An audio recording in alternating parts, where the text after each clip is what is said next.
This video is all about fire safety. It will cover Subparts L fire protection as listed in the OSHA guidelines.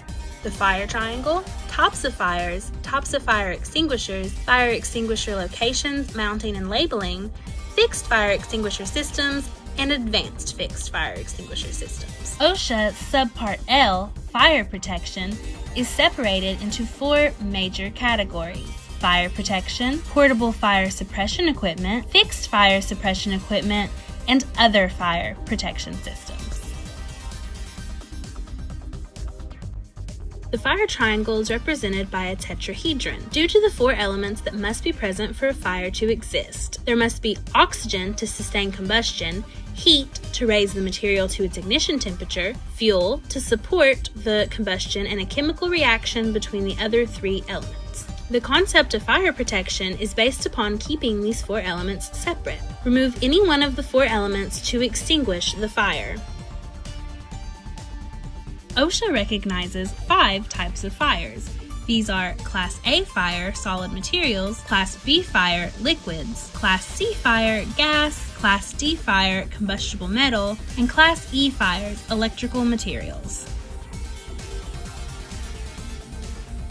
Today, we will discuss 8 types of fire extinguishers. A water and foam fire extinguisher extinguishes the fire by taking away the heat element of the fire triangle. Foam agents also separate the oxygen element from the other element. Carbon dioxide fire extinguishers extinguish fire by taking away the oxygen element of the fire triangle, and also by removing the heat with a very cold discharge. Dry chemical fire extinguishers extinguish the fire primarily by interrupting the chemical reaction of the fire triangle. Today's most widely used type of fire extinguisher is the multi-purpose dry chemical that is effective on Class A, B, and C fires. Wet chemical is a new agent that extinguishes the fire by removing the heat of the fire triangle and prevents reignition by creating a barrier between the oxygen and fuel elements. Halogenated or clean agent extinguishers include the halon agents as well as the newer and less ozone-depleting halocarbon agents. They extinguish the fire by interrupting the chemical reaction and/or removing heat from the fire triangle. Dry powder extinguishers are similar to dry chemical, except that they extinguish the fire by separating the fuel from the oxygen element or by removing the heat element of the fire triangle.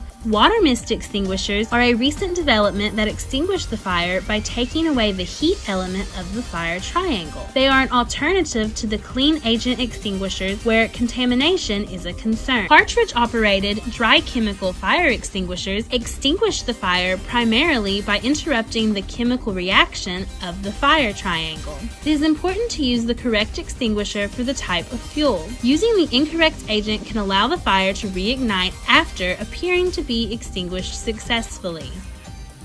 There are 2 different types of fixed fire suppression systems: automated and employee triggered. Most systems are generally automated. The most common automated system is a water spray system. Other types may include foam or other chemicals to extinguish a fire. There are 4 types of advanced fixed fire extinguisher systems. The wet chemical forms a vapor suppressing foam, effective in prevention of fire reignition. The FM200 series fire suppression, gas type, commonly used in computer server rooms or areas that contain great value. The carbon dioxide systems are extremely quick and effective suppressant systems, but pose dangers to human and animals. The dry chemical systems extinguish flames quickly caused by flammable chemicals.